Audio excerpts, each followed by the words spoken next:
Emergências pediátricas é uma situação que assusta muito os pais e cuidadores de crianças em geral e principalmente as crianças com cardiopatias congênitas. É como se eles tivessem a sensação que caiu no colo a responsabilidade sobre o que fazer com essa criança naquele momento. No podcast Pequenos Corações, Grandes Lições, nós vamos transformar o caos em direção. Hoje nós vamos falar sobre emergências pediátricas, né? O que quer dizer aquela febre, aquele choro diferente, aquela respiração alterada e qual a direção que devemos tomar nesses casos. E hoje, para falar sobre esse assunto, eu convidei uma médica que trabalha na unidade de emergência do pronto-socorro do infantil, né, do Hospital das Clínicas, da Faculdade de Medicina da USP. E que, por coincidência, ela é minha irmã também. E, com certeza, todas as nossas conversas familiares, né, foram atravessadas por reflexões, sobre discussões sobre a saúde infantil. Então, eu apresento minha irmã, a Tânia. Eu gostaria que ela se apresentasse a todos vocês. Obrigada pela presença. Então, prazer estar aqui, acho que compartilhar esse momento de reflexão e de orientação. Eu trabalho na área de emergência, então desde a minha formação, trabalho com ensino dentro do Instituto da Criança do HC de São Paulo e também represento a Sociedade de Pediatria São Paulo e a Sociedade de Cardiologia São Paulo na área de ressuscitação cardiopulmonar pediátrica. Então, é um assunto que é muito relevante e tem vários aspectos que a gente pode abordar justamente para esclarecimento das famílias, né? E com algumas peculiaridades dentro do paciente cardiopata. Eu acho que é uma coisa que é importante também falar para o público, né, Tânia? Eu acho que a sua experiência no treinamento em massa, né? Que você já teve algumas experiências no treinamento Sim. em massa. Pode falar um pouquinho dessa Sim. experiência, porque principalmente visando o leigo, né, que eu acho que é o nosso público. O treinamento, quando a Mônica se refere ao treinamento em massa, é o treinamento de um grande número de pessoas. Então, e é treinamento de comunidade. A gente sabe que o treinamento fora do hospital, muitas vezes ele é até mais importante, já que é o primeiro elo dentro de reconhecimento de situações de risco e situações graves. Então, a gente já teve a oportunidade de treinar crianças, que é uma experiência bastante interessante dentro de colégios, treinamento de adolescentes, treinamento do corpo docentes e de funcionários dentro de colégios, treinamentos dentro de clubes.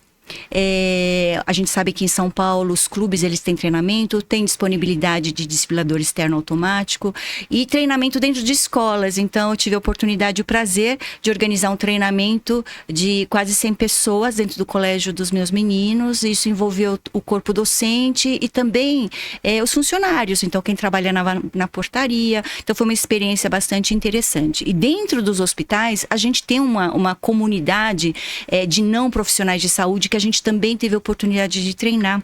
Há cerca de 10 anos atrás, treinamos os funcionários, desde porteiros, área administrativa e também os profissionais de saúde, justamente em suporte básico de vida, que corresponde a gente fazer aquela compressão no tórax e a ventilação do paciente. Então, realmente, e dentro do consultório, eu tenho a oportunidade de treinar alguns pacientes que as famílias têm interesse, a população de maior risco, a gente também tem essa oportunidade de treinamento. Então, acho que cada encontro é uma oportunidade. Eu acho que isso é uma das coisas mais gratificantes, né, dentro da especialidade das emergências.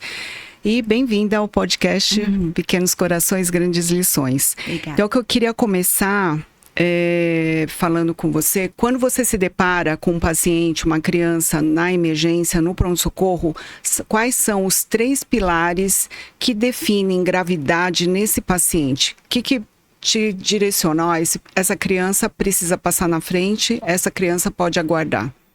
Então, acho que essa é uma pergunta muito importante, inclusive para os alunos, para os residentes que trabalhamos no nosso dia a dia. Isso é enfatizado, inclusive, dentro do ensino médico. Então, o nosso olhar traz muita informação médica. Então, a aparência dessa criança, como está a aparência? Então, ela está acordada? Ela está sonolenta? Ou ela está inconsciente? Né? Ela está irritada? ela está prostrada. Então, o nosso olhar traz muita informação técnica. E a segunda questão, além da aparência, como está a respiração? Respiração está normal ou anormal? Então, para quem não é da área de saúde, acho que são divisores de água, porque se não está normal, o que eu posso fazer? Como é que eu sei se precisa levar para o hospital, que a gente vai conversar depois. E acho que a terceira questão, a cor. Então, seu bebê ou sua criança, ele está roxa, paciente que está pálido e ele não é assim. Então, são sinais e sintomas bastante importantes na avaliação médica. Então, a aparência, a respiração e a cor são dados bastante importantes que, inclusive, um leigo consegue ter um feeling isso que do que é grave ou não. Eu sempre ressalto, né, para as mães. Então, assim, o comportamento está diferente do habitual. É uma criança que está calma, tranquila, está muito irritada, ou é uma criança extremamente ativa, até hiperativa e está muito quietinha, muito sonolenta, né? Eu também sempre oriento as mães a medirem a frequência respiratória numa condição basal, numa condição normal, para ela ter noção de quanto a frequência respiratória daquela criança varia. É de 15 a 20. Então, para ela ter uma medida objetiva, porque a mãe bate o olho, ela já sabe que tem alguma coisa diferente, mas será que ela está hiperestimando o sintoma ou não? Então, eu sempre oriento elas a saber qual que é os parâmetros basais da criança, né? Qual que é a frequência cardíaca, a frequência respiratória e a saturação. E a cor também é extremamente importante, né? Palidez. Uma criança que é cianótica, se ela está mais cianótica que o habitual, ou se ela está mais pálida que o habitual, ou a cor, né, não está rosadinha, está acinzentada. Então, isso é eu acho que de extrema importância para a gente passar para a população em geral, né? Não só para a população de pacientes cardiopatas, né? Perfeito. Eu acho que a vilã do pronto-socorro é a febre, né, Tânia? Sim. Várias, assim, acho que talvez eu não sei quantificar, mas eu acho que a maior parte das queixas, né, dos pacientes a nível de pronto-socorro seria febre. E aí, a grande dúvida das mães, né, elas sempre mandam mensagens desesperadas: doutora, devo me preocupar ou não? Eu aguardo. O que você costuma orientar para os seus pacientes? Eu acho que é uma pergunta bastante ampla dentro da pediatria, até considerando que o pediatra, ele atende uma faixa etária, desde o bebê que saiu da maternidade, até um adolescente que é maior que nós. Então, tudo vai depender da faixa etária também que a gente trabalha. Então, quanto mais novinho a criança, óbvio que vai ter uma gravidade, uma preocupação maior. Justamente porque os bebês, eles estão numa fase de início da imunização, início da vacinação, eles têm uma imaturidade da parte imunológica, eles não falam para nós o que eles estão sentindo. Então, é difícil de saber se ele está com mal-estar ou não, onde dói, se não dói. Então, acho que tem todas essas questões. E as comorbidades. Então, se você tem um bebê prematuro, então tem uma imunidade menor ainda, né? Teve uma alta recente, então será que é uma infecção hospitalar?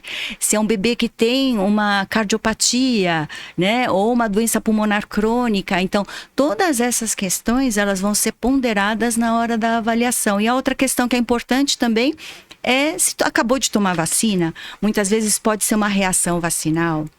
E a outra questão tem pessoas doentes perto, muitas vezes a família inteira está com gripe. Então, ou tem irmão, a maior parte exato. Tem irmãos em fase escolar, né? Então, e que aí trazem a quadro viral, quadro infeccioso e essa informação ela é muito importante. Acabou de entrar na escolinha. Então, são dados bastante importantes que o pediatra, tanto no consultório quanto no pronto-socorro, ele questiona ativamente, porque a gente vai avaliar. Olha, um paciente que foi prematuro, não está com a vacinação em dia, teve uma internação prolongada, acabou de receber alta, provavelmente a investigação vai incluir mais exames do que uma criança maior e que não tenha comorbidades e que tenha a vacinação em dia. Então, eu acho que tem todas essas questões. E quanto menor a criança, principalmente se for no primeiro mês de vida, essa investigação ela vai precisar ser mais extensa dentro dentro do hospital? Assim, nos pacientes cardiopatas, né, porque a cardiopatia congênita sempre demanda um cuidado adicional, né? Então, o paciente que tem febre, você falou muito bem, né? Quanto menor, maior a gravidade. Então, pacientes abaixo de 3 meses, em geral, são situações que a gente se preocupa demais, né? A gente sempre trabalha em conjunto com o pediatra para aprofundar na investigação.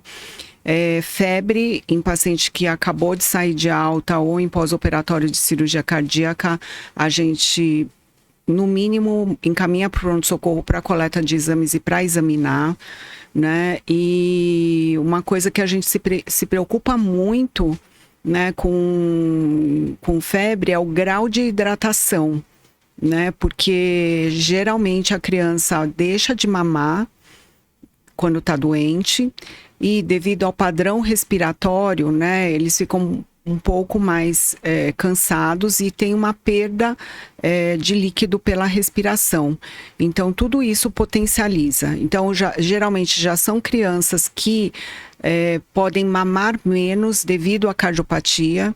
E aí, quando tem um quadro infeccioso super ajuntado, acaba piorando a aceitação, né, alimentar de base, que já não é boa, né? E aumenta muito a perda insensível pela respiração.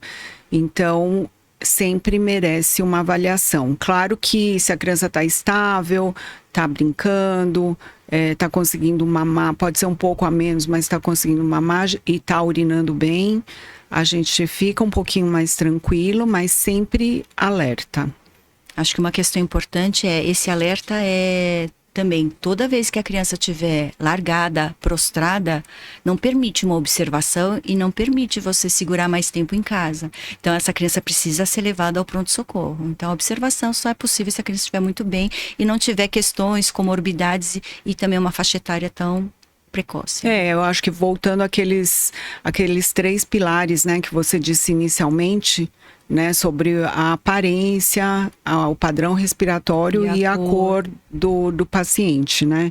E sempre levar em conta que o paciente cardiopata, infelizmente, a régua é um pouco diferente, né? Então, por isso que é importante o trabalho em conjunto, né, tanto do pediatra quanto com o cardiologista infantil, que conhecem a criança, né, numa condição de base e sabem que realmente aquele comportamento, aqueles sinais e sintomas que o paciente está apresentando naquele momento, se são tranquilizadores ou não, né? Se a criança deve se dirigir ao pronto-socorro.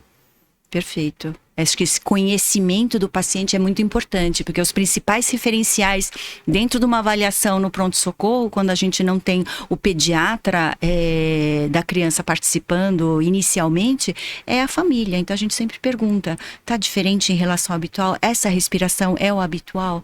Porque muitas vezes a gente não tem a saturação habitual, não tem a frequência respiratória habitual. Então os dados que a família nos traz, né, acaba sendo muito importante.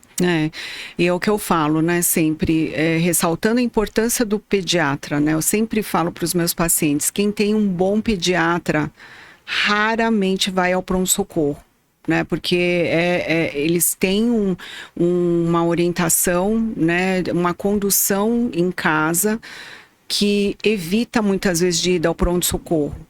Eu já tive pacientes com cólica que foram ao pronto-socorro, né? Então, recém-nascidos ou pós-operados recentes e que, ao irem ao pronto-socorro, podem acabar pegando outras doenças, na sala de né? espera, E sendo que a criança não tinha nenhuma condição de alerta real, né? Então, eu acho que aí a importância da pediatria, né? Do pediatra da criança orientando a família. Outra coisa, o segundo, no meu entender, né? O segundo sintoma mais importante, assim, que mais preocupam as mães é o padrão respiratório, né? Porque existem muitas cardiopatias que ele já tem um padrão respiratório, uma frequência respiratória aumentada pela cardiopatia. E o que você orientaria, né, essas mães a enxergarem além do padrão respiratório? Acho que é uma Porque ótima assim, você pergunta, bate o olho, você fala, nossa, a respiração tá estranha. Mas o que a gente pode ter, assim, de parâmetros mais objetivos, tá? Que esse caso dá para eu aguardar, esse caso eu devo me dirigir ao pronto-socorro. Acho que é uma questão bastante importante, porque as famílias vivenciam isso. Então, ao longo da infância, essa criança vai ter as doenças habituais da infância, né?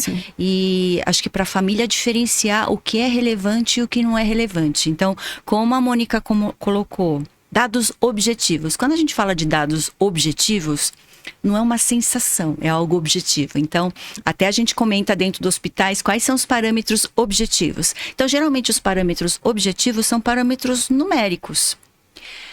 E os parâmetros numéricos, então, como foi destacado aqui, você conhecer seu filho, você saber qual é a frequência respiratória habitual, saber qual músculo, se ele sempre usa a barriguinha para respirar ou não, qual é o ruído que ele faz para respirar, porque tem crianças que fazem algum ruído na puxada de ar. Então, acho que são questões importantes, esse conhecimento, esse reconhecimento que seu filho tem essas alterações, para você valorizar quando ele estiver doente. Então, além dele ficar roxo, mais roxo às vezes do habitual, ou ficar roxo, então, que é uma questão mais gritante, né? A saturação, eventualmente, caso tenha disponível, também não acho que seja esse indispensável, até porque pode ser mais estressante do que confortante você ter um oxímetro, porque muitas vezes a criança está gelada, né? Usa ar-condicionado, está gelado, o oxímetro não pega, a saturação vem baixa e você vai no pronto-socorro e não é nada disso. E às vezes o tamanho do oxímetro inadequado. Então, eu acho que seria mais para uso hospitalar. Então, dos parâmetros objetivos em casa, de novo, como é que está seu filho? Estado geral, ele está alerta? Ele está dentro do habitual dele? A frequência respiratória está parecida com o que é habitualmente? O uso de musculatura da respiração é o habitual do que ele usa? Ou está usando musculatura? As retrações intercostais, né? Está afundando muito o músculo entre as costelas. Usando muito a barriga e não usava anteriormente. Afunda aqui no pescoço para respirar, para puxar o ar, mas nem sempre, de fúrcula, né? Nem sempre é possível, porque os bebês, se são gordinhos, o pescoço não é tão visível. Enfim, batimento de asa nasal, né? Isso, você usar as narinas, quer dizer, você está usando musculaturas que habitualmente você não usa quando você está no seu padrão respiratório habitual. E outra coisa são os barulhinhos que eles emitem. Então, não faz barulho habitualmente, está fazendo um barulho. Esse barulho é na hora que puxa o ar ou na hora que solta o ar. Então, isso para o médico e para a família também tem que ser um sinal de alerta. Ele não faz barulho, está fazendo barulho, muitas vezes está gemendo. A gemência não é manha, muitas vezes. A gemência é sinal que ele está com falta de ar, que ele está num grau de desconforto que precisa ir para o hospital. Então, esses ruídos valem a pena, nem que seja às vezes você está na dúvida se tem ou não, você até fazer um videozinho também pode ser esclarecedor para compartilhar com o pediatra, até para você, para falar assim, olha, meu filho é assim quando ele está bem, agora ele está assado. Então, às vezes, para a gente comparar, pode ser interessante. E outra coisa, outro sintoma extremamente grave e importante são as pausas respiratórias, né? Então, às vezes a gente acha, porque a respiração não está rápida, não tem um desconforto importante, mas se tem períodos de pausas prolongadas, isso também é um sinal de gravidade, né? Bem lembrado, porque no final a gente acaba falando muito de frequência respiratória aumentada, mas quando a criança cansa para valer, ela não consegue, é que nem a gente correr maratona e não ter preparo. Chega uma hora que sua perna falha. Então, é mais ou menos essa a analogia que a gente faz com a respiração. Então, a criança respirou muito tempo, ficou cansada há muito tempo, e aí começa a falhar a respiração. Então, uma frequência respiratória abaixo do que você está acostumada a visualizar também é um sinal de alerta de gravidade. Então, a gente tem doenças respiratórias pediátricas, isso acontecendo, como, por exemplo, a bronquiolite, né? Então, é uma das fases de gravidade, inclusive. E assim, o que eu costumo... Veja se eu estou correta.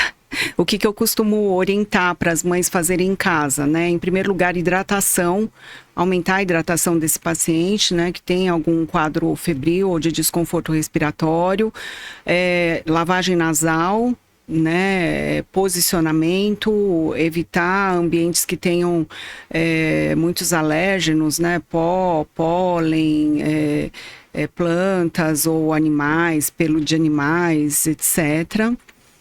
E Tabaco, né? Lembrar, cigarro. não só cigarro, mas muitas vezes a gente tem que falar vape também, né? Que as pessoas acham que são coisas muito diferentes, mas o vape também, né? Porque é muito mais usado pela geração mais nova.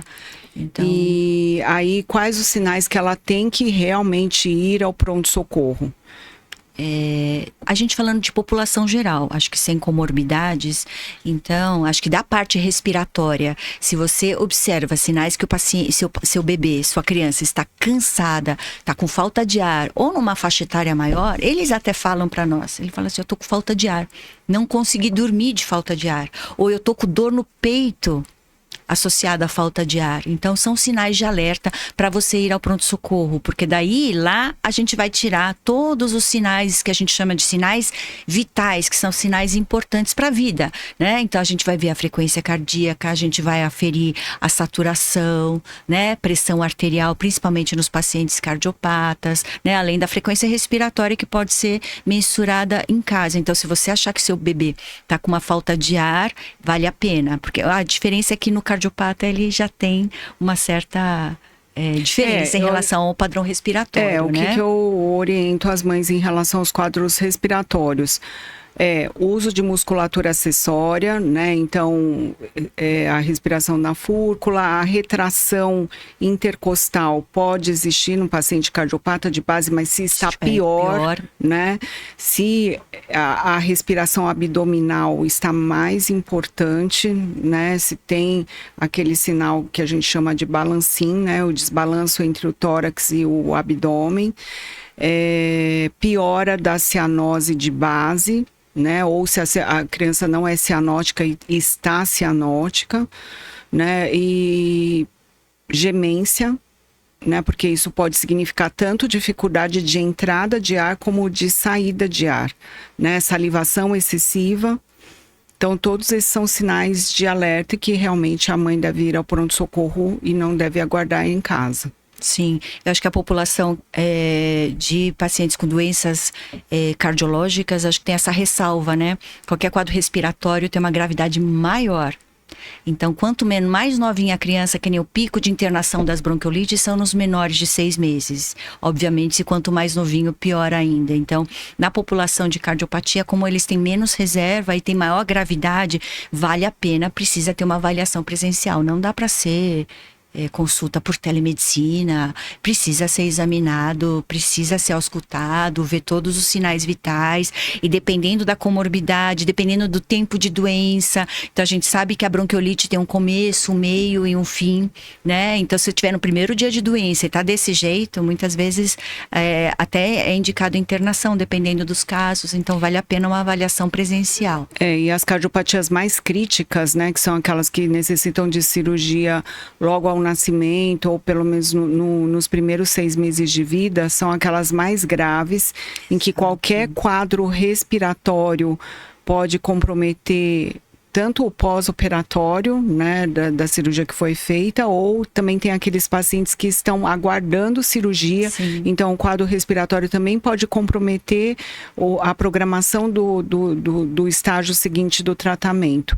Então, quanto mais essas crianças estiverem protegidas, né, com uma imunização adequada e protegidas, né, evitar contatos, evitar aglomerações, aqueles cuidados básicos de máscara, higienização das mãos, uso de álcool gel, quanto mais isso for reforçado, melhor o resultado, né? Eu acho que você destacou... Eu acho que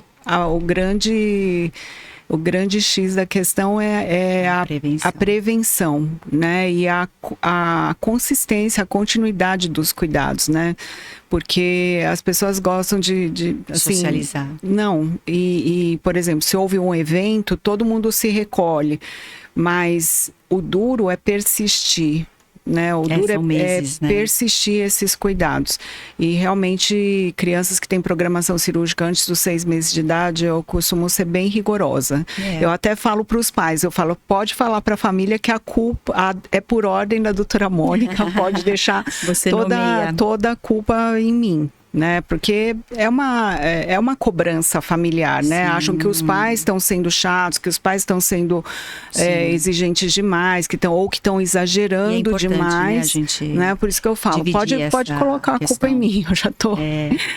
Podem colocar toda a responsabilidade em mim. Eu acho que uma questão... Desculpa, pode falar. Pode terminar, aí a gente já vai para outro assunto. Não, acho que um tópico que você ressaltou bastante é a parte de prevenção.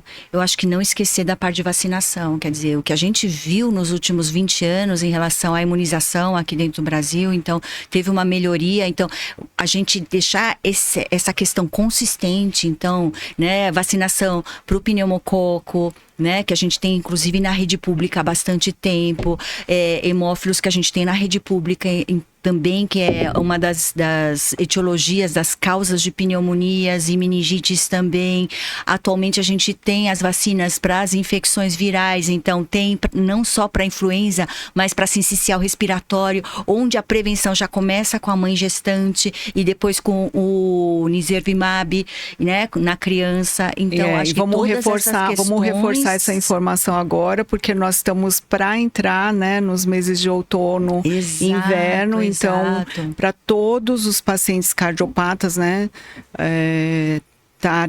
está preconizado o uso, né, do Nirsevimab nesses pacientes. Então, até os 2 anos de idade, vocês solicitarem o preenchimento do formulário, fazer o pedido, prescrição para o seu pediatra ou para o cardiologista infantil e já dar entrada tanto na rede pública quanto na rede privada e prevenir as nossas crianças, né?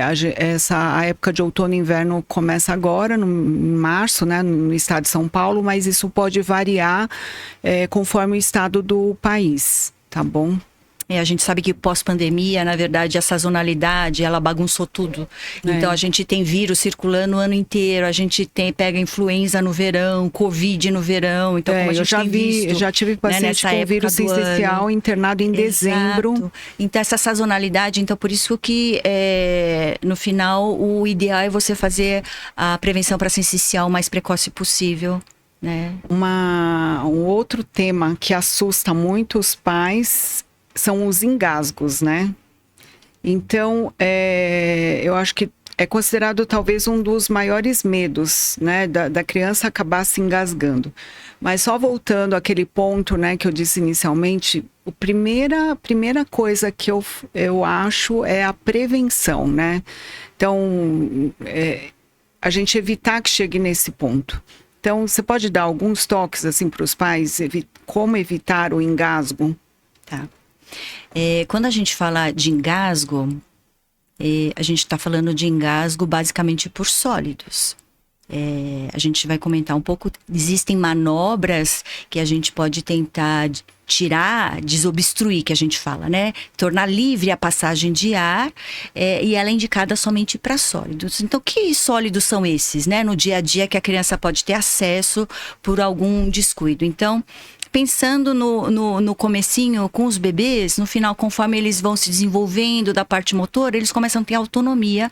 E se você deixar disponível alguns objetos, eventualmente tem risco de aspiração, que a gente fala que seria o engasgo. Então, que objetos seriam esses? Então, pode ser brinquedos inapropriados para faixa etária. Então, acho que o maior desafio da família é quando você tem crianças de várias faixas etárias. Então, você tem um bebezinho e o outro que já brinca com um Lego pequenininho. Então, você organizar a sua casa de uma forma segura é um desafio para a família. Então, principalmente quando você convive também com idosos. Tem a questão dos remedinhos em cima da mesa, que sempre tem remédio em cima da mesa, branquinho, na mesa de que está todo mundo compartilhando a refeição. Então, primeiro, acho que você tem os objetos que podem ser brinquedos inapropriados, brinquedos de qualidade também inapropriada que podem se desmanchar. Sempre olhar a recomendação do brinquedo por faixa etária. Aqueles brinquedos reaproveitados, né? Então, precisa ou, por exemplo, ver muito a qualidade. Né? Exato. Ou se não, alimentos, né? Então, os alimentos são parte do dia a dia da criança. Eles estão muitas vezes na fase de introdução alimentar, e nessa fase de introdução alimentar, muitas vezes você está oferecendo pela primeira vez e se esquece que aquele alimento tem algum risco. Então, geralmente alimentos macios, arredondados, como uma uva, né, como um tomate cereja, ou alguma coisa mais consistente, uma cenoura, uma carne, né, um frango. Né? Então, salsicha. Salsicha é o clássico, é que teoricamente para bebê não deve fazer parte da introdução, mas nas crianças grandes, ou mesmo nos maiores, salsicha é o clássico, porque ela tem um formato. Tem um trauma de salsicha. Lá dentro do HC a gente já teve engasgo por salsicha, porque teve uma época que tinha aquelas barraquinhas, né? E muitas vezes os pacientes que têm de risco, pacientes com problemas neurológicos, onde a deglutição não acontece de uma forma tão tranquila, né? Já com dificuldade, pacientes com muito refluxo, né? E pacientes com atraso de desenvolvimento, então tem todos esses riscos. Outro objeto que é muito perigoso, que toda casa tem, aqueles ímãs de geladeira. Então, ímãs ou brinquedos imantados, se você engole mais de um, realmente a chance de você ter alguma complicação da parte intestinal é bastante grande. E baterias também são outros objetos, tem risco de aspiração, tem risco de engolir, então são objetos da casa. Então, a nossa casa é uma armadilha, na salsicha, né? O quão grave é engasgo com salsicha. Eu já presenciei vários doadores de órgãos que morreram por asfixia com salsicha. Nossa. Então, eu acho que vale a pena ressaltar, porque pode parecer um alimento inócuo, né? Mas que pode levar a consequências muito graves. Então, porque imagina que dó, né? Uma criança rígida, sem nenhum problema de saúde, que engasga com um pedaço de salsicha e acaba virando um doador de órgão. Então, acho que você ressaltou uma questão que me lembra uma festa de aniversário. Parece uma armadilha, porque várias coisas podem levar à aspiração, né? E engasgo. Ou seja, um hot dog que é servido na festinha de aniversário. Balões. Balões é um dos objetos mais letais, porque ele forma como se fosse uma tampinha em cima da traqueia, impedindo a passagem de ar. Então, dos balões, a gente chegou até a receber uma criança lá dentro do HC que conseguiu sobreviver, mas é um dos objetos mais letais. Tampinha de refrigerante, então muitas vezes você vê as crianças brincando com garrafinha, né, garrafa PET, coloca na boca e aquela tampa, conforme ele roda, desrosqueia e ela aspira e engasga. Então, a festa de aniversário, docinhos com uva dentro, né? Então, você vai ver que a festa de aniversário pode ser, na verdade, uma grande armadilha. E a gente pode tornar um pouco mais seguro, né? Então, você vê quantas armadilhas tem, não só na nossa casa, mas inclusive numa festa de aniversário, né? Então, esses objetos arredondados, macios, marshmallow, hot dog, numa faixa etária menor, numa criança que tem algum problema neurológico, é bastante complicado. E que passe dentro de um rolinho de papel higiênico. A gente fala que são objetos que têm risco de engasgo. Ô, Tânia, me fala outra coisa que eu acho super importante, é a posição que você tem que oferecer alimento para as crianças, porque a gente presencia cada situação e eu fico tensa, assim. Às vezes você está na praça de alimentação, está num restaurante, ou mesmo nessas festinhas, assim, às vezes eu passo nervoso. Acho que a maior questão não é para comer correndo, não é para comer andando.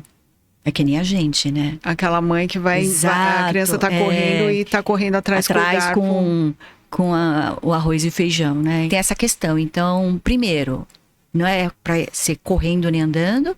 E a outra questão, sentado.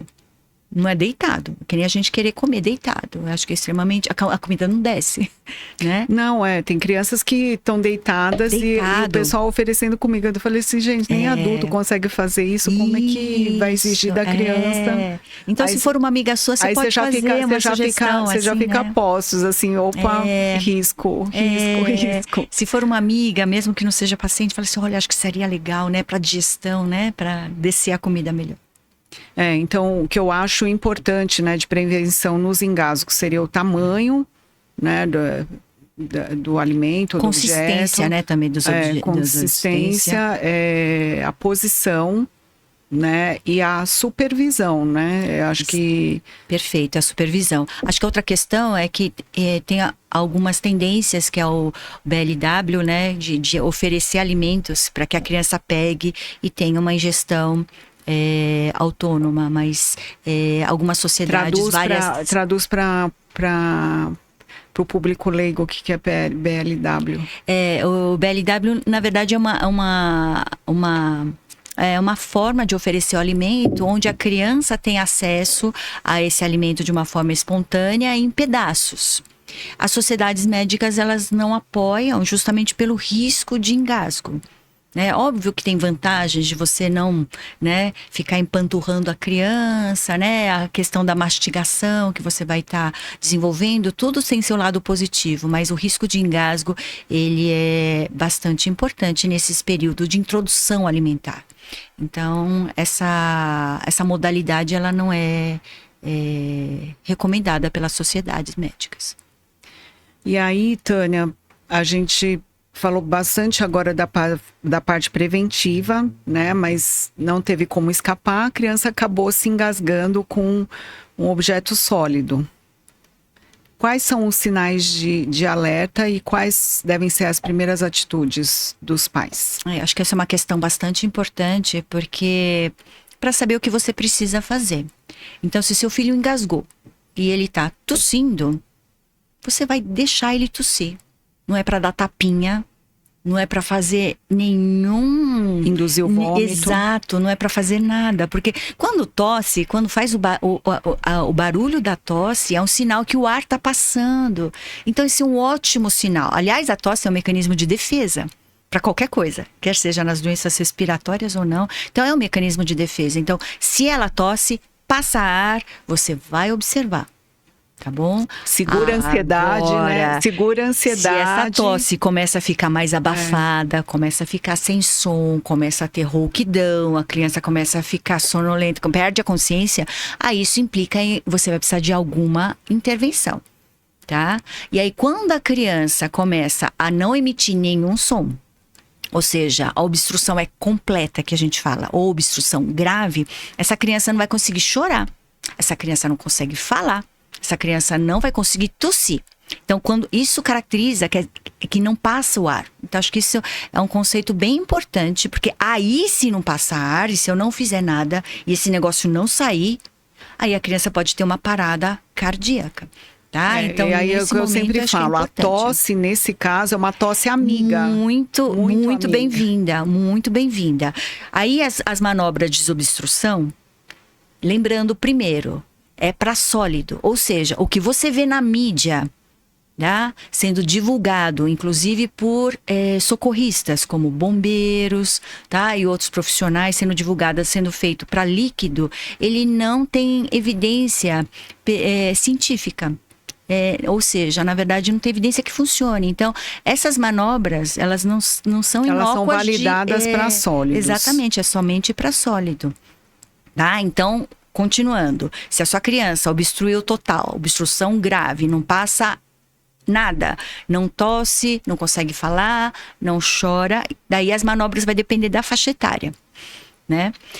Seria legal que, se for possível, as famílias tivessem acesso a treinamento, tá? Esses treinamentos para a comunidade, ela é possível de ser feito dentro de um consultório, no meu consultório como pediatra, eu faço para alguns pacientes, tá? Treinamento prático, dentro de sociedades médicas, existe treinamento para a comunidade, então isso é uma etapa bem interessante, inclusive nossa mãe fez esse treinamento para cuidar dos nossos pequenos, então acho que é interessante justamente esse envolvimento, tá? Nos bebês, as manobras, elas são diferentes da criança maior, justamente pelo tamanho, né? Que são os golpes nas costas e a compressão no tórax. E na criança maior, o golpe nas costas também, só que a criança já consegue ficar de pé e a compressão no tórax. Então, quem tiver mais interesse e quiser treinamentos, as sociedades médicas, né? Ou conversar com o pediatra, alguns pediatras, principalmente os que fazem treinamento, como a gente faz treinamento dentro da faculdade para os alunos, ou mesmo nos cursos que a gente ministra aulas, então também seria uma oportunidade. O que a gente recomenda para os pais e cuidadores é que se faça o curso de primeiros socorros, né? Isso aí eu acho que garante uma segurança, né, para tomar as primeiras providências numa situação de caos. Não se recomenda fazer determinados tipos de manobras em quem não tem esse treinamento, né? Então, fora do país, né, fora do Brasil, essas populações de risco, né, elas são treinadas. Perfeito. Né, que seria uma situação ideal. Então, a gente recomenda que essas famílias procurem, né, ou a Sociedade de Pediatria, ou a Sociedade de Cardiologia do seu estado, ou acessar o site da American Heart, que tem um curso para leigos, né, Family and Friends, porque isso vai capacitar, vai dar uma capacidade diferenciada no cuidado desses pacientes. Sabe o que eu lembrei, você falando de curso de primeiros socorros, a gente tem uma área de ensino dentro do HC. E dentro dessa área de ensino, a gente tem um material de primeiros socorros que é gratuito, que inclusive eu elaborei. Então, depois eu posso deixar para você disponibilizar, se tiver interesse. Com certeza. Então, depois a gente divulga, porque daí tem outros assuntos também lá dentro que podem ser interessantes da parte de cuidados, acidentes domésticos. Também pode ser interessante. Muita gente vai se beneficiar. Obrigada. Tá, lembrei agora. E aí eu queria falar com você sobre acho que é uma das situações mais assustadoras, né, que pode acontecer com uma criança, um bebê em casa, que seria a convulsão febril. Tem muita gente que não sabe nem o que é convulsão, né? Sim. Então, a criança, só falando para pessoas leigas, então assim, é aquela criança que pode ter o olhar fixo, pode ter tremores, né? Pode ter abalos pelo corpo durante um episódio febril. Né? O que é mais relacionado é a velocidade de subida, né, da temperatura, que tem mais relação com a convulsão febril. Né? Às vezes a temperatura vai subindo mais lentamente, mesmo que chegue perto dos 40 graus, muitas vezes não desencadeia a convulsão, mas o que está mais relacionado é a elevação, a velocidade de elevação da temperatura. É isso mesmo, Tânia? E acho que a outra questão que a gente tem que ressaltar é a família. Se a família tem história que ela já tinha convulsão febril, então a mãe teve convulsão na infância por febre, então é uma criança onde o limiar também para desenvolvimento dessa convulsão vai ser menor. Então a história familiar ela é bastante importante, é uma afecção comum na infância, né? A gente sabe que tem um caráter benigno, porém, é assustador, como a Mônica mesma falou, e demanda uma avaliação médica, porque essa convulsão, em geral, ela tem esse caráter benigno, porque ele é autolimitado, tem começo, meio e fim. Em geral, ele dura poucos minutos, ou seja, muitas vezes até você chegar no hospital, ele já cessou, está na vigência de um processo infeccioso, e, em geral, você não tem recorrência desse quadro dentro desse processo infeccioso. Porém, alguns não vão ter esse comportamento. A gente só sabe se para ou não depois de alguns minutos. Então, na dúvida, você deixa a criança num local seguro, não é para deixar ela no sofá ou numa cama que ela tem risco de queda, tá? Muitas vezes ela está com muita salivação, então deixar essa saliva escorrer, ou se tiver vômito, então deixar ela de lado muitas vezes para ter drenagem dessa secreção, para que ela não tenha risco de engolir ou de aspirar e de ocluir a via respiratória. E aquela coisa popular, né? De colocar alguma coisa na boca. Exatamente, não colocar nada na boca. Tá? Então, se acontecer isso com o seu filho em casa, posicionar ele num local seguro, de lado. E levar para o hospital, justamente para avaliação. Algumas crises... E outra coisa importantíssima, cronometrar, né? Isso. Porque para quem está vivenciando aquilo, parece uma eternidade. Exato, né? Mas o mais importante é começar a contar o tempo. Quanto tempo durou o episódio, né? Uma coisa que acho que é interessante para quem tem criança em casa é para onde eu vou, para onde eu corro. Porque se você vai falar, bem, qual é o hospital? Porque muitas vezes você tem o risco, tem vários hospitais privados em São Paulo onde não tem serviço de pediatria. Então a pior coisa é você correr para o lugar errado. Então, o ideal é você saber para onde ir, falou com tudo. Muita antecedência. Então, quando você tem um filho, você já se programa onde eu vou ganhar o bebê, onde vai ser a maternidade, tudo. Agora, depois que ganha o bebê, para onde você vai levar essa criança? Então, acho que vale a pena você ter esse direcionamento, saber que é um hospital pediátrico, porque uma emergência pediátrica, se atendida num hospital de adulto, ela não vai ter uma condução tranquila e o desfecho pode ser... E quem pode orientar isso é o próprio pediatra e o cardiopediatra, né? Sim, então, exato. eu sempre recomendo um hospital de referência que os dois profissionais atuem, né? E que possam dar orientação.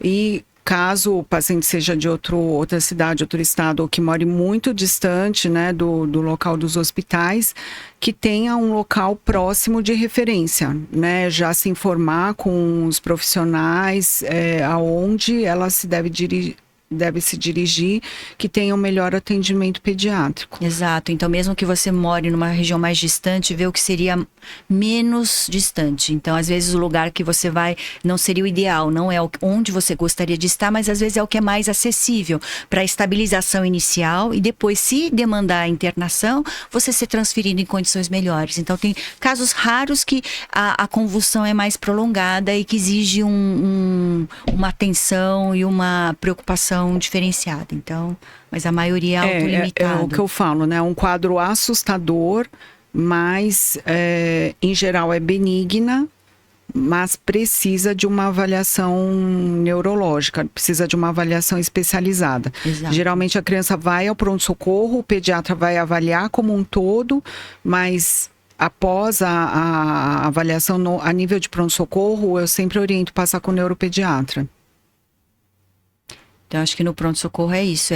Geralmente as crianças já chegam no período pós essa crise convulsiva, então ela pode chegar sonolenta ainda, então merece um período de observação, precisa buscar qual é o quadro infeccioso que está desencadeando essa crise para que evite uma potencial recorrência. Então, se for uma pneumonia, se você não trata, né, também vai ter consequências. Então, vai ter essa avaliação infecciosa, uma avaliação do ponto de vista neurológico, né? E óbvio que se é uma criança que tem um comportamento de crise mais agressivo, até uma meningite, né, alguma infecção por vírus ou por bactéria, precisa ser pesquisada de uma forma mais ativa também. Tá certo. E outra situação de emergência, né, que a gente fica muito preocupado e, claro, quanto menor o paciente, maior a preocupação, são os quadros de diarreia e vômitos, né? Então, a maioria dos nossos pacientes usam algum tipo de medicação diurética ou vasodilatador, né? Então, você ter um quadro de diarreia ou vômitos pode levar a uma desidratação desse paciente e potencializar o efeito dessas medicações. Então, só voltando, né, que o principal também é a prevenção, né? Como é que a gente pode prevenir esses quadros de diarreia e vômitos, né? No verão ainda, né? Então, na estação de pico, acho que diarreia e vômito é uma doença bastante frequente. Acho que agora no verão ela acaba tendo uma intensidade ainda maior. A gente como pediatra, então a prevenção ela tem que estar, né, para quem tem criança, ou mesmo no adulto, né? As doenças, elas têm o seu elo de prevenção e é a forma melhor de você tratar qualquer doença. Então, tem a vacina de rotavírus, que já é precocemente administrada com 2 meses. Então, lembrar de não atrasar as vacinas, porque se você atrasa a primeira dose, você atrasou todas as outras, né? A outra questão é a manipulação dos utensílios que a criança usa. Então, chupeta, mamadeira. Qual água está sendo usada para fazer a mamadeira? Porque às vezes é a água que você pega daquele filtro que a manutenção, o pessoal nem lembra de qual ano foi feito. Então, talvez, se a sua, para você tá ok, talvez para o seu bebê pudesse ser uma mineral, ferver. Então, qual é o cuidado, qual é a água que está sendo utilizada tanto na manipulação aí e para fazer o leite da criança. E outra coisa que eu sempre alerto os pais é gelo. Porque, Nossa, gelo. porque ninguém usa água boa para fazer gelo. É a mesma água que bebe. Exato, é água torneiral. Não dá. Então, todos os itens, e inclusive no verão, praia, é igual comer na praia, né? Então, realmente, as comidas de rua, para quem tem uma comorbidade, para quem está numa programação cirúrgica ou num pós-operatório imediato, ou tem algum problema de imunidade, já que tem várias crianças que têm alguma redução da imunidade, tem várias cardiopatias que cursam com uma imunodeficiência, uma diminuição da imunidade. Então, vale esse cuidado, né? Então, aqueles sorvetes feitos, né, na praia, aquele espetinho da praia, então precisa tomar cuidado. Talvez seja melhor um lanchinho de casa, né, mais seguro.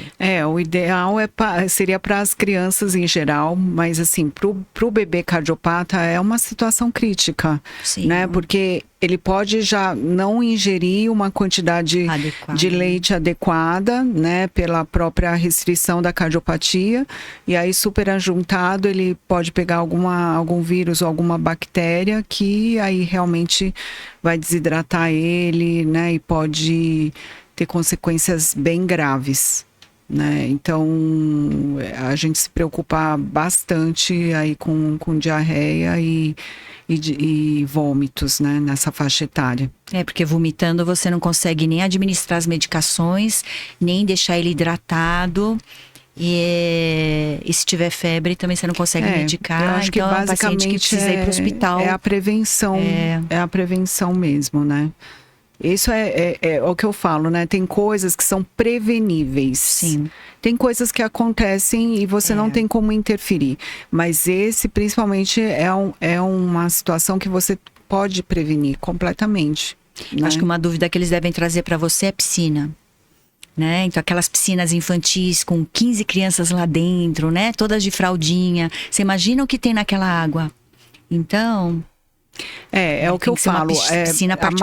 A maior parte das crianças não tem nenhuma restrição à atividade física na água. Sim, mas aí é o que eu falo sempre. Mas em relação à higiene da piscina, eu não tenho como garantir. Né? Porque se usa vários usos, né? Não só criança, como adulto, ou às vezes é só separada por uma cordinha, né? Então, quanto a isso, a gente tem que se preocupar. Se é uma piscina de casa, só pessoas da família utilizam, é outra coisa, né? Mas é isso. E outro assunto que é muito frequente é crianças, né, superativas, rígidas e que pulam, brincam e bate a cabeça. Cai e bate a cabeça. Quando que eu devo me preocupar? Quais os sinais e sintomas que devem me dirigir ao pronto-socorro para avaliação? Posso ficar tranquila e dormir e não ir ao pronto-socorro? Né? Eu acho que isso é uma pergunta muito frequente. Então, acho que quando a gente fala em pediatria, é uma faixa etária muito ampla, né? Então, mas de qualquer forma, se houve uma perda de consciência, se é uma altura grande, até para um adulto, então, e se é uma criança que está sonolenta, né?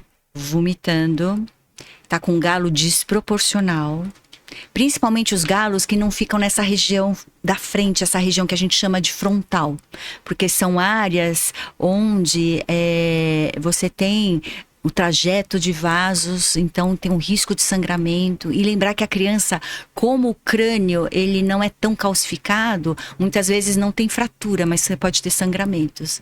Então, e outra questão é as alturas de risco, depende da faixa etária. Então, geralmente, para as crianças menores de 2 anos, 90 centímetros é um parâmetro, né? 1,5 metro para as crianças maiores de 2 anos. Mas lembrando como é o comportamento, como fica o comportamento da criança. Sua criança está se comportando normal, não teve alteração do padrão de comportamento, tá? Numa criança maior, a vantagem é que eles conseguem falar. Então, ele tem uma dor de cabeça, que tá uma dor de cabeça importante depois, que você está medicando e não está resolvendo. Tá vomitando. Então, acho que são os questões... maiores a gente consegue, né? Às vezes é algum sintoma visual, né? Ou tá enxergando embaçado, ou perde algum campo visual, né? Eles podem referir. Os vômitos, né? Também é um sintoma bem importante. E os pequenos que a gente precisa observar, ou irritabilidade ou sonolência excessiva. Né? E acho que a outra questão é se não foi presenciado. Então, muitas vezes, você deixa com uma pessoa, né? Uma pessoa que está começando a trabalhar com você e não foi presenciado. Não dá para colocar câmera em todos os cômodos da casa. Então, muitas vezes, isso talvez demande também uma preocupação adicional, porque ninguém viu, você não sabe de qual altura, você não sabe se houve maus tratos, então também tem toda essa questão envolvida, né? Que os maus tratos acontecem dentro de casa, né? Nem sempre, obviamente, por alguém conhecido da família. Né? Exato. Eu acho que, assim, a criança cardiopata, dependendo da patologia, ela precisa usar algum tipo de anticoagulante. Aí nessa situação a gente realmente fica muito preocupado, né? A gente, observação hora a hora e realmente qualquer alteração, a criança deve ser levada ao pronto-socorro. Agora, a gente conversando sobre esse assunto, me veio uma situação inusitada que aconteceu comigo, que a criança internou na véspera para a cirurgia no dia seguinte.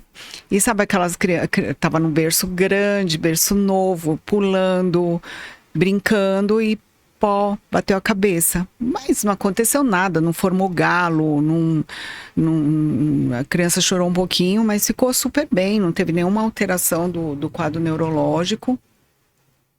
E aí, no pós-operatório, a criança apresentou convulsões. Aí a gente achou aquilo super estranho, né? Se foi alguma complicação da cirurgia, algum sangramento, e aí foi feita a tomografia, e na tomografia tinha um sangramento com fratura pequena. Nossa, não foi nem queda. Então, assim, nem tinha sido relatado para a equipe que tinha acontecido isso no pré-operatório, porque foi uma situação que acontece todo dia, mas aí a criança foi para a cirurgia, teve que ser submetida à heparinização total por causa do procedimento cirúrgico, e a gente foi descobrir, e aí ela teve um sangramento decorrente disso. Nossa, então, é uma coisa que a gente precisa ficar bem alerta, né, no paciente cardiopata. O que eu sempre digo para as mães, né, porque mãe sente culpa, né, ela se sente culpada pelo que aconteceu, pela intercorrência, mas assim, ninguém é culpado de nada, né, a partir dali vamos tomar as providências necessárias, né, não tem como tolher uma criança, né, de brincar, pular, se divertir e tal, mas a gente tem que... O cenário seja seguro, né? Mas a gente tem que monitorizar se isso vier a acontecer. Então, acho que você destacou bem, né? Esse grupo de pacientes, eles tomam anticoagulantes e isso vai repercutir justamente nessa observação. Talvez a observação não dá para ser tão observação, tem que ser um pouquinho mais de perto. Então, para um paralelo a essas crianças que tomam anticoagulantes, a gente tem os pacientes principalmente dentro do HC, que têm problemas de coagulação hereditários, então os hemofílicos, von Willebrand e as associações. Então, essa população bateu e entrou no hospital. Tem uns que dormem de capacete, para você ter ideia. Nossa. Então, esses pacientes não têm observação. Batidas pequenas já merece. Então, você precisa conhecer a doença, se o seu filho tem alguma doença associada e que cuidado exige, porque as condições do dia a dia podem não ser banais, né, naquele cenário. E uma outra ocorrência frequente em casa são as intoxicações domésticas, né? Então, são produtos de limpeza, medicamentos, plantas, né? Então, mais uma vez, a gente voltando naquela nossa premissa da prevenção, né? Então, assim, o que é mais importante? Isso é uma coisa prevenível de alguma forma, né? Então, tomar cuidado em relação à localização, né, dessas coisas, não deixar a amostra, né, ao alcance das crianças, evitar o reaproveitamento de embalagens de alimentos ou de bebidas para colocar produtos de limpeza, né? É só da cáustica, é clássico, né? Exatamente, que o pessoal às vezes usa a garrafa de Coca-Cola, garrafa de água para guardar algum produto de limpeza, né? Então isso aí é acidente na certa, né? Se você tem criança em casa, evitar ao máximo, realmente. Mas aí a gente tentou, né, fazer a prevenção, não deu certo e aí aconteceu. O que a gente pode fazer em casa? Provoca vômito? Acho que a primeira questão é, se foi medicação, tenta ver qual foi. Veja, rastreie na sua casa quais medicações que você tem disponível, que isso vai facilitar bastante para o médico saber o que fazer. Tem medicações que a gente fala que a gente tem um antagonista, a gente chama tipo antídoto. Ou seja, ele vai reverter a ação daquela medicação. O tempo de observação dentro do hospital varia conforme a medicação que ela ingeriu. Então é bastante importante saber o que tem disponível dentro da casa para saber como a gente vai trabalhar dentro do hospital. Mas não é para dar vômito, dar leite, dar nada. Então, o ideal é que você se dirija ao hospital, leve o produto que aconteceu, porque muitas vezes você não sabe o rótulo, não sabe a marca, ou não tem rótulo, enfim, para que a equipe médica consiga trabalhar e saber qual é o produto mais possível e saber o tempo de observação. Então, acho que essa questão da prevenção, eu acho que nem sempre é com medicações dos outros. Às vezes a intoxicação é com medicações da própria criança. Porque eu olho aquelas prescrições que a família traz para nós, principalmente das que têm comorbidades, e eu falo, nossa, como eles conseguem fazer isso todos os dias. Como eles conseguem cortar, diluir, rediluir. Então, eu acho que a gente precisa ter também aquele olhar menos julgador, né? Porque a medicação teve alguma mudança? Porque às vezes você tem mudança de cuidador. A mãe precisa trabalhar, ou o pai, eles fazem turno às vezes diferentes para conseguir dar conta em casa. Aí a avó não enxerga, a avó não sabe ler, ou questões outras. Então, muitas vezes a intoxicação é pelas medicações que ela faz uso. E a gente vê isso muitas vezes nos pacientes que estão internados. Algumas medicações, elas são passíveis de serem dosadas, e você vê que tem níveis que estão estranhos. Então, também perguntar se existiu alguma mudança de cuidador é interessante, né? Ou uma mudança de pessoas que estão transitando pela casa. Porque muitas vezes são pessoas que podem estar oferecendo alguma medicação de uma forma inadvertida, tá? E sempre orientar a criança que remédio não é balinha, né? Sim. Inclusive a S, né? Exato, que é docinho. Que é docinho. Eles adoram, eles amam. É a única medicação que não todo tem mundo gosta. Restrição. Exato. Então, acho que a parte de intoxicação é muito prevenção. E aí tem que levar para o hospital. Depois, no hospital, a gente vai fazer justamente essa avaliação inicial, vai ver os sinais vitais, ver quais medicações que a criança foi exposta. A gente conversa com o centro de intoxicações para ver quais... A gente fala quais sistemas que... Qual é a composição do produto e quais sistemas pode afetar, né? Se afeta o ritmo cardíaco, se afeta o fígado, se afeta o rins. Isso vai direcionar a coleta dos exames. Se esses exames vão precisar ser recoletados. Quanto tempo demora para essa medicação sair do corpo da criança, que a gente fala de metabolização. Então, são detalhes que não são detalhes. Após quantas horas você pode liberar o paciente para casa? Quanto tempo ele precisa ficar dentro do hospital, tem uns que vão precisar ficar dentro de uma UTI, se precisa de monitorização do ritmo cardíaco. Então, é bem importante, esses dados que a família nos traz. E o agravante de medicação é que geralmente é medicação de adulto que criança toma. Então, são doses muito Exato. acima de doses pediátricas, né? E às vezes a mesma medicação, você tem várias apresentações. E aí, sem querer, tinha lá, estava na promoção, enfim, vários motivos para, né, da apresentação inadequada. Exato. Então, assim, o que eu acho que o que muda, né, nas emergências do paciente cardiopata é que tem determinadas situações que a gente não tem como negociar, né? Eu acho que diferente do paciente pediátrico, né, sem nenhuma comorbidade, o paciente desculpa. O paciente cardiopata, ele exige um refinamento no cuidado. Então, eu acho esse episódio, né, do nosso podcast extremamente importante, né, para as mães, para esclarecer quais são os sinais de gravidade em cada situação. Mas eu acho que o paciente cardiopata, ele tem um plus a mais, né? Ele tem um cuidado a mais, tem um refinamento a mais. Então, eu acho que a família tem que estar muito bem alinhada, tanto com o pediatra quanto com o cardiopediatra, para saber essas pequenas nuances, né? Para que não se deixe passar, né, nenhuma situação mais grave. Com certeza. Então, porque a gente, às vezes, pode pecar por excesso, né, mas sempre visando o melhor para o paciente, evitando consequências maiores, porque isso pode interferir na evolução, no tratamento da cardiopatia. Agora, Tânia, me fala uma coisa, você, como médica, como mãe, o que você recomenda para uma mãe que está levando o filho ao pronto-socorro? Qual seria o kit pronto-socorro? Eu acho que antes da Porque, ida... assim, às vezes a mãe sai de casa, né, afobada, Não leva nada. não leva nada. Então, assim, faltam informações para o profissional médico chegar a um diagnóstico mais rapidamente ou de forma mais certeira. Acho que o melhor cenário é você se preparar.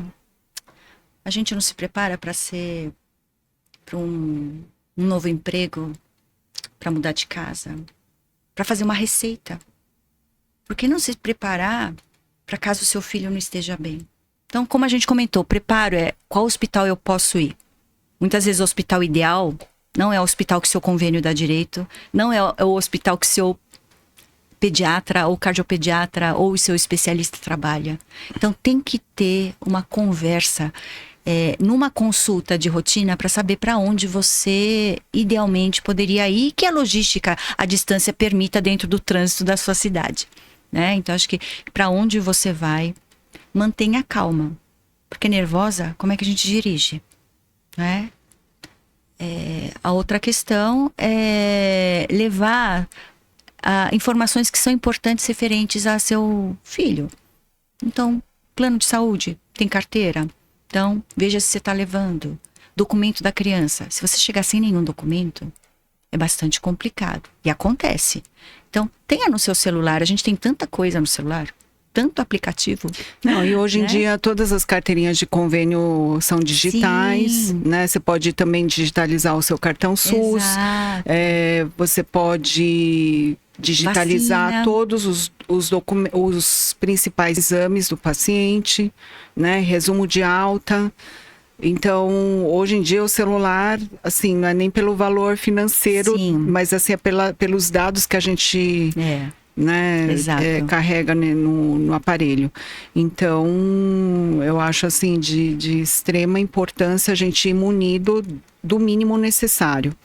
E sempre, né, ter à disposição o telefone, o contato do pediatra ou do cardiopediatra para conversar com o médico da emergência, né, para poder conduzir o caso de forma mais assertiva. Sim, para ficar alinhado às condutas. Acho que a outra questão dependendo como é uma situação de estresse em geral para a família, para a criança, você levar algum objeto de conforto da criança, por exemplo, a criança tem uma naninha. Boa. A criança tem uma naninha, a criança tem um carrinho, a criança tem uma boneca. Eu acho que é um conforto, porque é uma referência. Exato, é uma referência dentro de um ambiente tão hostil. Exato, já né? ela vai para um ambiente estranho, com pessoas estranhas. Então, além da família, você tem aquele objeto de conforto da criança. Isso vai ajudar justamente até tranquilizar na hora de passar na consulta, na hora de fazer algum exame complementar. Se você acha que vai precisar de algum exame complementar, que precisa de anestesia, vamos supor, engolir uma bateria. Vai precisar fazer uma endoscopia, provavelmente. Então, leve em jejum. Você já leva, ela não vai dar leite naquela hora. A não ser que o médico fale, ok, pode alimentar. Então, dependendo se vai ser necessário, caiu de uma altura de 2 metros. Então, vai precisar fazer uma tomografia. Talvez não vá ficar quietinho para tomografia. Vai precisar de uma sedação, de uma anestesia. Então, já leve em jejum. Não dê comida até a avaliação médica. E outra, lembrar que você levar um kit de roupa, se a criança vomitar em você, vomitar no caminho, né? Algum alimento, que nem sempre a lanchonete vai ter o que a criança gosta, ou vai estar aberta dependendo do horário que a gente passa, né? Levar os principais medicamentos que a criança usa. Né? Além da receita, as medicações que nem sempre o hospital vai ter rapidamente, naqueles horários que a criança costuma tomar habitualmente. E outra, lembrar que os hospitais, eles têm uma triagem que recebe o seu filho. Nessa triagem, ele vai ser avaliado quanto aos sinais vitais com relação à gravidade. Alguns podem precisar de sala de emergência, alguns vão para o consultório. Dentro desse consultório, você vai ter um tempo de espera para passar na consulta. Eles são avaliados quanto à gravidade e, ou seja, dependendo da consulta, ainda vai demandar exames complementares. Então, lembrar que você vai passar um tempo, passar um período e ter paciência. Saber que, muitas vezes, ele não é atendido na hora que você quer. Não é por ordem de chegada. Né? E isso aí, na verdade, é por ordem de gravidade que existe em todos os hospitais, inclusive nos hospitais públicos, existe um sistema de triagem justamente para que o mais grave passe na frente do menos grave. Então, ter esse grau de entendimento e de compreensão que ele vai passar um tempo dentro do hospital, acho que é importante. E dependendo da avaliação, muitas vezes os médicos vão se falar justamente para que você tenha esse alinhamento de conduta. É o que eu falo, né? Não é uma sensação de controle da situação, né? Não vai eliminar o medo, mas eu acho que minimiza o caos, né? Quando você vai com tudo à sua mão, né? Porque você não vai ser pega de surpresa, né? Você já tem uma expectativa alinhada. Perfeito, eu acho que isso pode dificultar até o atendimento do seu filho. Se você dá um branco, não lembra nenhuma das medicações, ou vamos supor, é um acompanhante, é uma vizinha que está levando porque não deu tempo da família chegar, eventualmente acontece isso, a gente não sabe nada da criança. Então, isso dificulta muito, muito o atendimento, né? A gente tenta garimpar no hospital se ela já passou por lá dentro dos registros, mas nem sempre esses registros estão atualizados. Então, mas, a família tem isso, eu acho que vale a pena ter uma pastinha física, eventualmente uma digital, porque às vezes a física pode falhar, né? Mas eu sempre falo para os pais, pede para o pediatra me ligar, porque às vezes a mãe tá tão ansiosa, tá tão nervosa, que ela não sabe falar o que é de relevância, né, naquele momento. Porque você também não pode ficar contando toda a história, ou se atendo em detalhes que não são relevantes para aquele momento. Sim. Você tem que deixar o profissional também trabalhar. Então, você tem que passar informações que vão impactar e ajudar o colega a tomar a decisão mais correta naquele momento. Certo, né? Com certeza. E outra coisa que eu queria perguntar para você quando você recebe uma mãe num pronto-socorro, né, ela tá cheia de medos, inseguranças, incertezas, né, trazendo um filho numa emergência. Eu digo isso principalmente pelas mães de pacientes cardiopatas. Claro, além da preocupação com o doente, como é que você acolhe essa mãe? Eu acho que é um cenário muito crítico, né? Você vê justamente seu filho muito doente e com um profissional que você não conhece. Então, não deu tempo de fazer um vínculo e a gente tem que estabelecer um vínculo para que a gente consiga dar o melhor cuidado até para o paciente. A gente depende de informações, precisamos saber o peso, medicações, o que está acontecendo. Então, em geral, a gente pergunta, a gente se apresenta, né? Falamos a nossa especialidade dentro do hospital. Muitas vezes passam 5, 6 médicos, as mães não sabem qual especialidade. Esse é o cardio, esse é o ecocardiografista, esse é o ultrassonografista. Então eles não reconhecem. Esse é o que fica na porta, esse é o que fica na internação. A gente se apresenta, fala a especialidade. Então me apresento como pediatra responsável, né? E a gente pergunta o que está acontecendo, qual é a preocupação, o que houve de mudança, né? E outra questão que a gente percebe em relação à rede de apoio já nesse momento também é uma coisa importante, porque se o paciente está muito crítico, muitas vezes é interessante falar com mais alguém da família junto. Exato. Então, às vezes o pai está lá fora, estacionando o carro, e eu preciso dar uma notícia importante, ou um procedimento importante, ou é um caso cirúrgico, ou é uma coisa, vai precisar de UTI. Então, normalmente perguntar se tem mais alguém com ela. E nesse momento eu ressalto a importância do pai, né? Tanto como figura de marido, como para a criança também a presença do pai, né? Eu acho que o pai, ele consegue tirar um pouco da emoção e ter um raciocínio mais racional e orientar para o que seja melhor para a família, né, nesse momento. Então, eu acho que é uma figura extremamente importante, tanto para a mãe quanto para a criança. Né? Exato, então acho que é uma figura de apoio muito importante para a criança, que é o foco do nosso atendimento, e para a mãe, muitas vezes dividindo. A gente percebe que tem casais separados, que são separados, mas que na sala de emergência eles estavam juntos. Então esse compartilhamento de cuidado, porque a criança se sentir amada, né? Continua a mesma. Exato. Como pai ou como mãe. Eles podem não ser casados, mas a responsabilidade, né, diante do filho continua a mesma.